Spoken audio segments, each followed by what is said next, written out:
Hello, good morning, नमस्कार। मैंने Chaturvedi Gurukul competition classes के इस यूट्यूब चैनल पर आप सभी का हार्दिक स्वागत करती हूँ। ठीक है स्टूडेंट्स, कैसे हैं आप सभी। तो हम थर्ड चैप्टर हिस्ट्री का थर्ड चैप्टर कर रहे थे student, ruling the country side. तो उसी प्रोसेस को आगे बढ़ाते हैं। तो आज हम पढ़ेंगे why the demand for Indian indigo. आखिर भारतीय नील की इतनी ज़्यादा मांग क्यों थी। The indigo plants grows primarily in the tropics. नील का पौधा मुख्य रूप से उष्णकटिबंधीय क्षेत्रों में उगाया जाता था। By the 13th century Indian indigo was being used by cloth manufacturers in Italy, France and Britain to dye cloth.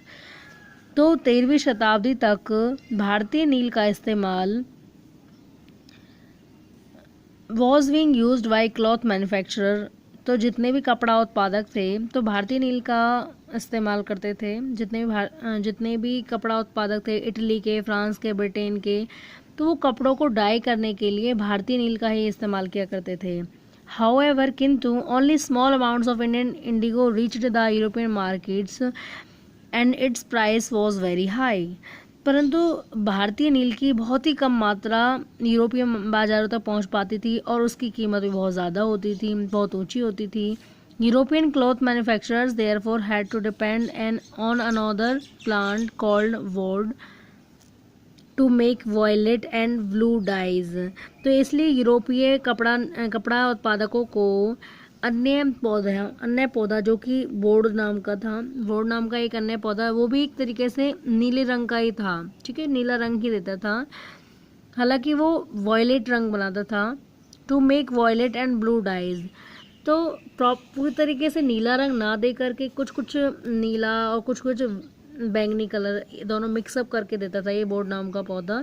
तो इस पौधे से वो अपना डाई किया करते थे कपड़ों को। Being a plant of the temperate zones, बोर्ड was more easily available in Europe. तो समशीतोष्ण क्षेत्र में पैदा होने के कारण यह पौधा समशीतोष्ण क्षेत्र में पैदा होता था बोर्ड नाम का पौधा। तो बोर्ड आसानी से यूरोप में उपलब्ध हो जाता था। It was grown in northern Italy, southern France and in parts of Germany and Britain. यह उत्तरी इटली, दक्षिणी फ्रांस और जर्मनी और ब्रिटेन के कुछ भागों में उगाया जाता था ये वोड जो पौधा था। Worried by the competition from indigo, wood producers in Europe pressurized their governments to ban the import of indigo. तो नील से प्रतिस्पर्धा से चिंतित होकर, ठीक है, नील से कंपटीशन से चिंतित होकर के जो बोर्ड उत्पादक थे यूरोप में जो बोर्ड उत्पादक थे, उन्होंने अपनी अपनी सरकारों पर दबाव डाला कि वो नील के आयात पर क्या कर दें, प्रतिबंध लगा दें। ठीक है। Cloth dyers however preferred indigo as dye. परंतु फिर भी जो क्लॉथ पर डाई करते थे कपड़ों पर जो डाई करते थे, उन्होंने नील को ही पहली प्रेफरेंस दी। उन्होंने नील को ही डाई करने के लिए वरीयता दी। Indigo produce a rich blue colour. नील से बहुत ही ज़्यादा गाढ़े नीले रंग का उत्पादन होता था। Whereas the dye from board was pale and dull. जबकि जो बोर्ड से जो डाई होती थी कपड़े पर, वो बहुत ज़्यादा फीकी और मतलब भद्दी सी लगती थी। बाय द 17th सेंचुरी, 17वीं शताब्दी तक, European cloth producers persuaded their governments.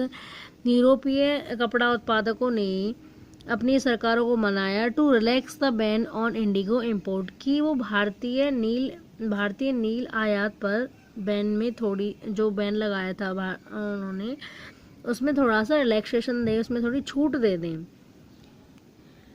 The French began cultivating indigo in Saint Domingue in the Caribbean islands, the Portuguese in Brazil, the English in Jamaica and the Spanish in Venezuela. तो अतः जो French ने भी Indigo की खेती करना शुरू कर दिया। जो उसका कैरिबियन आइसलैंड था, वहाँ पे एक जगह थी सेंट डोमिंग्यू, तो वहाँ पर उन्होंने नील की खेती करनी शुरू की। पुर्तगीज़ ने ब्राज़ील में की और इंग्लिश ने जमाइका में की, अंग्रेज़ों ने जमाइका में की, और साथ ही स्पेनिश ने वेनेजुएला में नील की खेती करनी शुरू कर दी। Indigo plantations also came up in many parts of North America. उत्तरी भारत के बहुत सारे हिस्सों में नील उत्पादक आए या फिर नील रोपण करने वाले आए, नील की खेती की जाने लगी। By the end of the 18th century, 18वीं शताब्दी के अंत तक, the demand for Indian indigo grew further. जो भारतीय नील की जो मांग थी, उसमें और भी ज़्यादा वृद्धि हुई। Britain began to industrialize and its cotton production expanded dramatically. Creating an enormous new demand for cloth dies.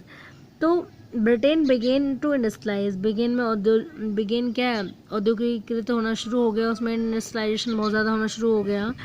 And it's cotton production expanded dramatically, और बहुत ही प्रभावशाली ढंग से उसके जो सूती उत्पादन था, सूती कपड़े का जो उत्पादन था उसमें बहुत ज़्यादा विस्तार हुआ। Creating an enormous new demand for cloth dye, साथ ही उसने कपड़ों पर डाई करने के लिए बहुत सारी मांगों को क्रिएट किया, उत्पन्न किया। While the demand for Indigo increase, जिस दौरान नील की मांग में वृद्धि हो रही थी, it's existing supplies from the West Indies and America collapsed for a variety of reasons. तो कई कारणों के चलते वेस्ट इंडीज़ और अमेरिका से जो नील की सप्लाई होती थी, मौजूदा जो सप्लाई थी, निर्यात हो रहा था इनके साथ, उसमें क्या बहुत ज़्यादा गिरावट आई बिटवीन 1783 एंड 1789। तो 1783 और 1789 के बीच में the production of indigo in the world fell by half. नील का उत्पादन पूरे विश्व में लगभग आधा सा रह गया। ठीक है। Cloth dyers in Britain now desperately looked for new sources of indigo supply. Britain के कपड़ा ड्राई करने वाले अब आशाहीन होकर के नील की आपूर्ति के लिए नए साधनों को खोज कर रहे थे, नए साधन देख रहे थे। From where could this indigo be procured, जहाँ से उन्हें नील प्राप्त हो सके। ब्रिटेन टर्न्स टू इंडिया, तो अब अंग्रेजों ने यानी ब्रिटेन ने इंडिया की तरफ रुख किया।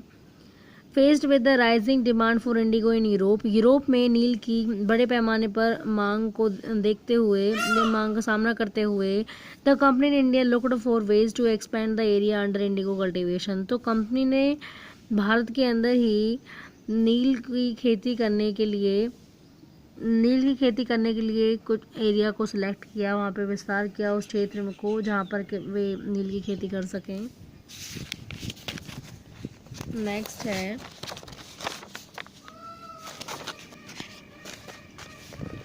From the last decades of the 18th century, 18वीं शताब्दी के अंतिम दशकों में indigo cultivation in Bengal expanded rapidly. Bengal में नील की खेती में बहुत ज़्यादा इजाफा हुआ। And Bengal indigo came to dominate the world market, और बंगाल की नील की पूरे विश्व के बाज़ारों में प्रभुत्व हो गया। एक तरीके से पूरे विश्व के बाज़ारों में बंगाल की नील छा गई। इन 1788 में only about 30% of the Indigo imported into Britain was from India. तो ब्रिटेन में निर्यात होने वाला लगभग 30% जो नील था वो भारत से ही किया जा रहा था। तो भारत से लगभग 30% नील का निर्यात ब्रिटेन को किया जा रहा था। बाय 1810 तक the proportion had gone up to 95%। 1810 तक यह प्रतिशत बढ़कर के 95% हो गया। As the indigo trade grew, जैसे ही नील के व्यापार में वृद्धि हुई, commercial agent and officials of the company began investing in indigo production. तो कंपनी के अधिकारियों और वाणिज्यिक एजेंटों ने नील के उत्पादन में निवेश करना शुरू किया। ओवर द ईयर्स, कई वर्षों तक many company officials left their jobs to look after their indigo business. तो बहुत सारी कंपनी अधिकारियों ने अपनी नौकरियों को छोड़ दिया ताकि वो नील के बिजनेस में को देख सकें। तो नील के बिजनेस को देखने के लिए उन्होंने कंपनी की जॉब को छोड़ दिया। Attracted by the prospect of high profits, तो ऊंचे फायदे की आशा से आकर्षित होकर के numerous Scotsmen and Englishmen came to India, बहुत सारे स्कॉट और अंग्रेज भारत आए। एंड बिकेम प्लांटर्स, और बागान मालिक बन गए। Those who had no money to produce indigo could get loans from the company. जिनके पास नील उगाने के लिए पैसा नहीं था वो कंपनी से ऋण ले सकता था। And the banks that were coming up at that time, और या फिर बैंकों से जो इस समय स्थापित हो चुके थे। हाउ वॉज इंडिगो कल्टिवेटेड, अब नील की खेती कैसे की जाती थी। There was 2 main system of indigo cultivation, तो नील की खेती में 2 व्यवस्थाएं बनाई गई थी, निज एंड रैयती। निज एंड रैयती, निज और raiyati. With in the system of nij cultivation, निज खेती की व्यवस्था में के अंदर the planter produce indigo in lands that is directly controlled. तो जो निज खेती होती थी उसमें जो प्लांटर था वो नील को उस भूमि पर उगाता था जो सीधे उसके कंट्रोल में होती थी, ठीक है, जो उसी के पास होती थी भूमि उस पर उगाता था नील को। ही आइदर बॉट द लैंड, या तो वह भूमि खरीद सकता था, और रेंटेड इट फ्रॉम अदर जमींदार, या फिर अन्य जमींदारों से इसे किराए पर ले सकता था। And produce indigo by directly employing hired labourers, और साथ ही वो क्या इंडिगो उगा सकता था by directly employing hired labourers, कुछ मजदूरों को किराए पर रख कर के वो अपने खेत में क्या उगा सकता था, नील उगा सकता था। So students, now I am stopping here. Thank you so much for watching this video. Please do comment, like, share, and please do subscribe this channel. Thank you so much.